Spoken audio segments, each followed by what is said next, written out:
You wake up in a hospital bed. You don't remember much, just sirens, bright lights, the smell of something chemical that has no business being that close to your face. And a stranger in scrubs leaning over you saying, "Don't worry, you're going to be okay." And for a moment, that's enough. You're alive. You made it. Whatever happened, whatever your body decided to do without asking your permission first, you survived it. 3 weeks later, you're home. You're healing. You're eating soup out of a can and watching daytime television and genuinely feeling grateful just to be breathing. Then the mail arrives. One envelope, you set it aside. Probably junk. Then another. Then 3 more. Then somehow 5 arrive on the same Tuesday like they carpooled. You open the first one. It's from the hospital. You open the second one. It's from the anesthesiologist. Which is strange, because you have absolutely no memory of meeting this person. They were apparently there. They did something important. And now they would very much like to be paid for it. You open the third one. It's from a doctor you also don't remember. A specialist who was called in, apparently, while you were unconscious and therefore in no position to ask what their hourly rate was. By the time you've opened all of them and added up the numbers on the back of an envelope, because your brain refuses to believe the math, you are staring at a number with 6 digits in it, and you didn't even choose to get sick. Welcome to the only debt in America you can rack up without spending a single dollar on purpose. The only bill in the world that arrives after the worst moment of your life and asks, "So can we talk about payment plans?" This is medical debt. And right now it is sitting quietly, or not so quietly, in the wallets, mailboxes, and credit reports of over 100 million Americans. That is more than the entire population of Germany, more than every single person living in California, Texas, and Florida combined. 100 million people who got sick, or hurt, or scared, and came out the other side owing money for it. So how does this happen? How does getting sick turn into a bill that can follow you for the rest of your life, wreck your credit score, cost you a job, cost you an apartment, and in some cases cost you more than you make in an entire year? Let's break it down, every piece of it, because the system was never built to explain itself to you, and that is not an accident. The sticker price. Here is something almost nobody knows until it is too late. The price on a hospital bill is not actually the price. It is not even close to the price. It is more like an opening offer in a negotiation you never agreed to join, written in a language you were never taught, sent to you at the worst possible moment of your life. Hospitals have something called a chargemaster.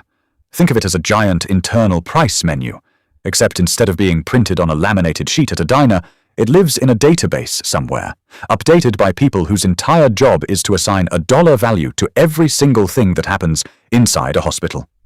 And the numbers on this menu are remarkable. A bag of saline solution, the kind that is essentially just salt water, can appear on your hospital bill for anywhere between $200 and $900. That same bag costs the hospital roughly $1 to produce. A single Tylenol tablet, the kind you buy at a gas station for 39 cents, has shown up on hospital bills for $15 or more. Not a bottle, 1 tablet, an aspirin, 1 aspirin, has been billed at $25 in American hospitals. Now here is the part that makes this genuinely absurd. Almost nobody actually pays these prices. Insurance companies have already negotiated their own private, secret discounts with hospitals. Those deals happen behind closed doors, years in advance, and the numbers are not shared with you. Your insurance company might pay 20 cents on every dollar of the chargemaster price. Sometimes less. The hospital knows this. The insurance company knows this. The only person in the room who does not know this is you. And if you are uninsured, or if your treatment falls outside what your plan covers, congratulations.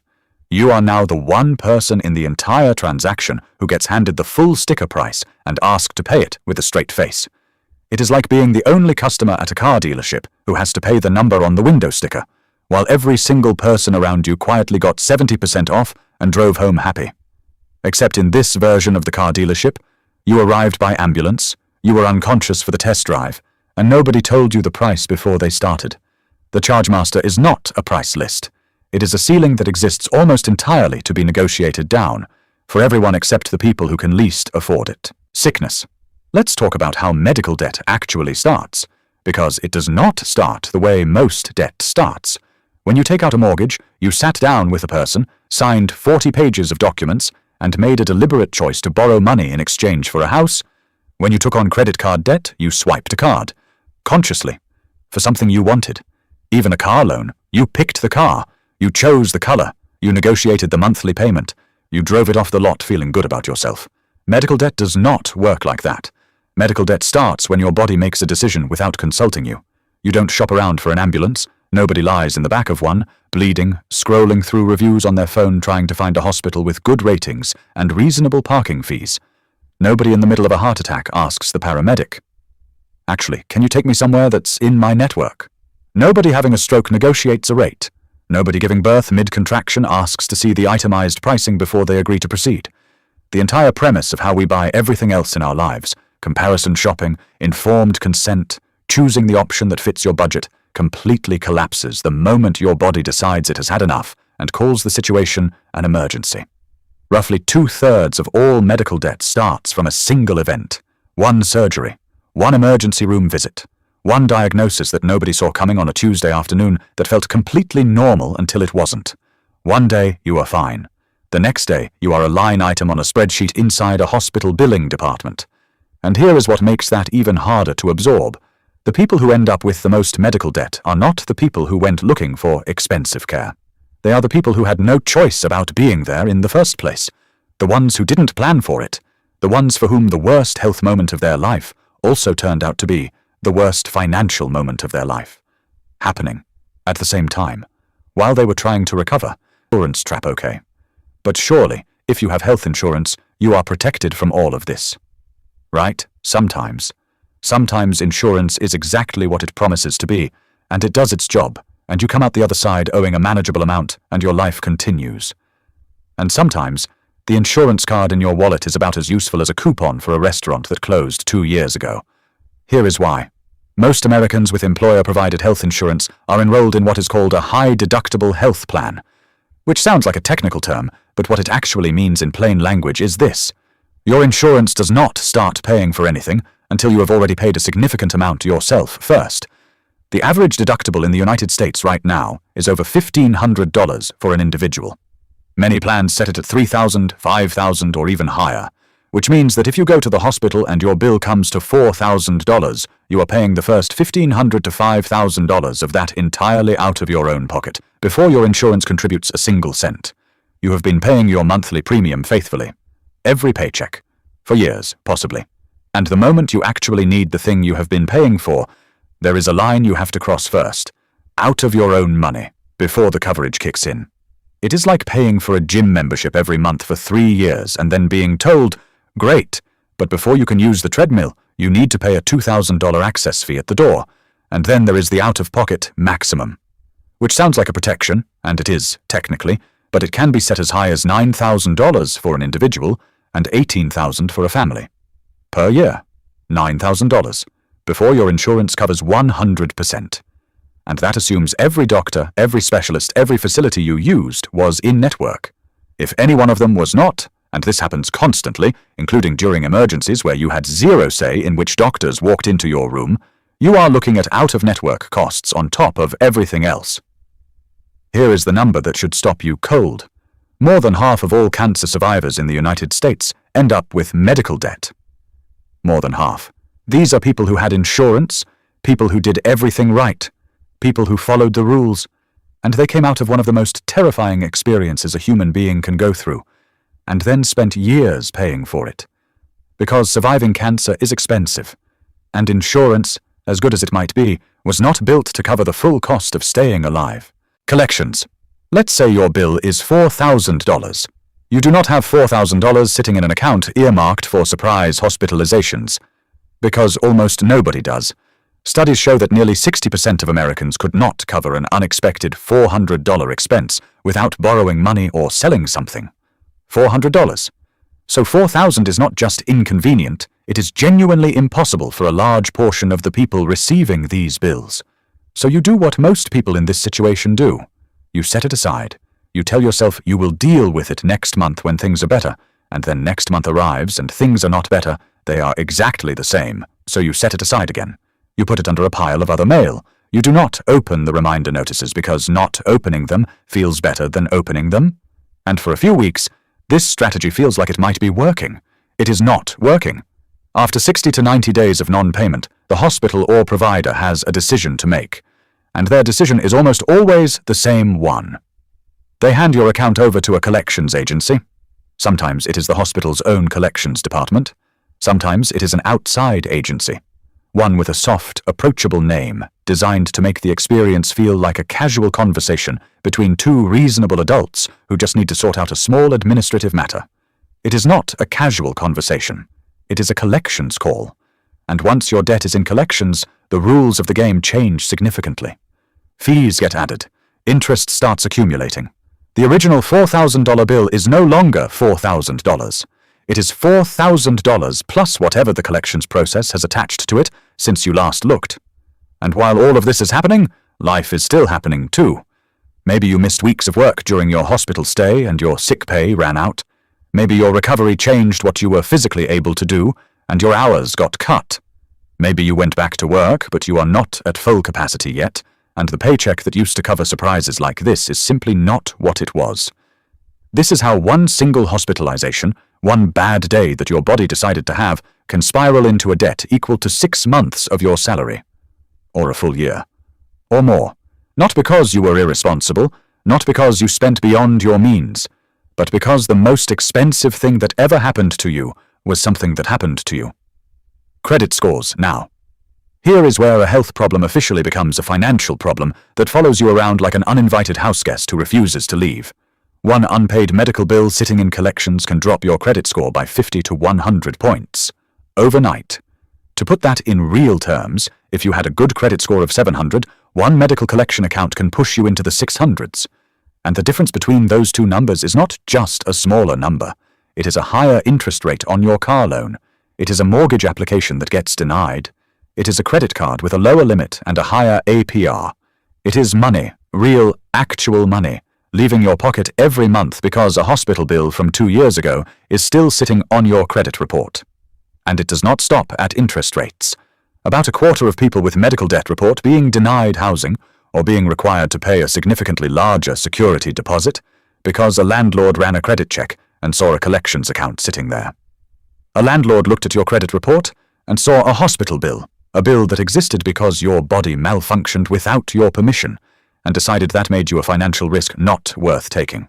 Some employers run credit checks before making hiring decisions, which means that in some cases, getting sick, surviving, and not being able to immediately pay for it can cost you a job.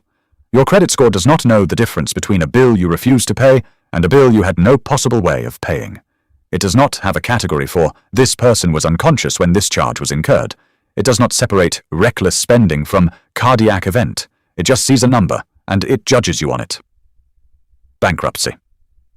At this point, you might be thinking, okay, this is bad, but surely bankruptcy exists for exactly this reason. You declare it, the debt gets wiped, and you start fresh. And yes, people do file for bankruptcy because of medical debt. In fact, medical bills are tied to roughly 2 out of every 3 personal bankruptcies filed in this country. It is the single leading cause of personal bankruptcy in the United States, in a country with car loans, student loans, and credit card debt competing for that title. Medical debt wins. But here is the thing about bankruptcy that nobody tells you when they suggest it as a solution. Bankruptcy is not a clean reset button. It is a controlled demolition. It stays on your credit report for up to a decade. It can block you from renting an apartment. It can affect professional licenses in certain fields. And here is the dark irony at the center of it. The process of filing for bankruptcy itself often costs between $1,000 and $4,000 in legal fees. So, the escape hatch from financial ruin costs money you do not have. Because you are financially ruined. This is why the majority of people who could legally file for bankruptcy never do. Instead, they absorb the damage quietly. Nearly half of American adults say they have cut spending on food or basic household necessities just to try to keep up with medical bills. Food, not vacations, not luxuries, food. Some people put the bills on a credit card, which feels like a solution until you do the math. A $4,000 medical bill put on a credit card at 20% interest, paid off at the minimum monthly payment, does not cost you $4,000. It costs you somewhere between $8,000 and $10,000 by the time the interest is done with it. And now you have a credit card problem. That has absolutely nothing to do with your health anymore. Zip codes, here is the part of this story that almost nobody expects. Where you live changes your odds of ending up in medical debt more than almost any other single factor. Not how healthy you are, not how careful you are, not how hard you work or how much you save, where you were born, or more specifically, which side of a state line you happened to land on. States that chose to expand Medicaid coverage under the Affordable Care Act have medical debt rates that are 3 to 4 times lower than states that chose not to expand it. 3 to 4 times lower. For the same illnesses, the same accidents, the same human bodies breaking down in the same human ways. In Mississippi, one of the states that did not expand Medicaid, medical debt rates are among the highest in the country. In Hawaii and Washington, D.C., where coverage is broader, they are among the lowest. It is not that people in Mississippi get sicker than people in Hawaii. It is that when they get sick, there are far fewer systems standing between them and the full uninsured sticker price of their care. The exact same diagnosis, the exact same treatment, the exact same outcome, 2 completely different financial futures, depending entirely on which state you happened to be standing in when your body decided to have a bad day. If that feels arbitrary and deeply unfair, that is because it is. The way out, so is any of this actually getting better? A little. Slowly. With significant asterisks. New federal rules are working to remove medical debt from credit reports entirely, which would mean a hospital bill could no longer legally destroy your ability to get a mortgage or rent an apartment.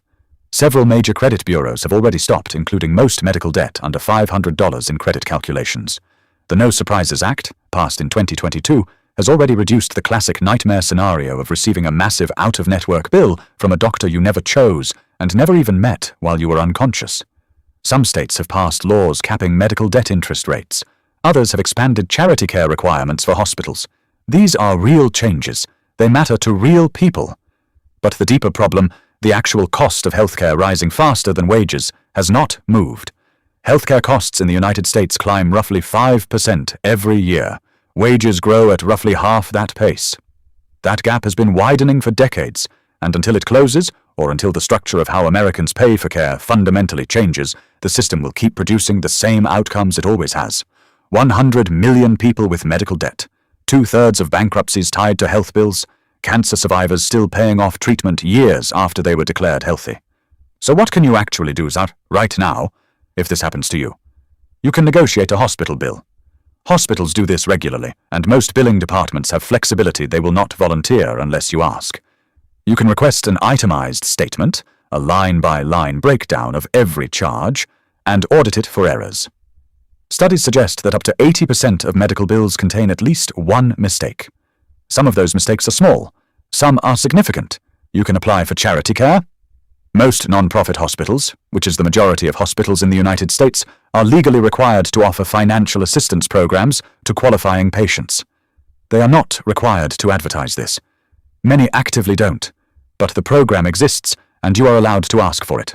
You can ask about prompt pay discounts, where hospitals reduce the bill in exchange for settling it quickly, and you can ask for a payment plan. Almost all providers offer them, and many will work with whatever you can realistically afford. The system was never designed to explain itself to you. It was built by administrators, negotiated by insurers, and priced by a chargemaster that nobody asked you to approve. But knowing how it works, knowing where the gaps are, where the leverage is, and what you are actually allowed to ask for, puts you ahead of the 100 million people who are still opening envelopes and assuming the number inside is the final word. It is not the final word. It is the opening offer. And now you know how to negotiate.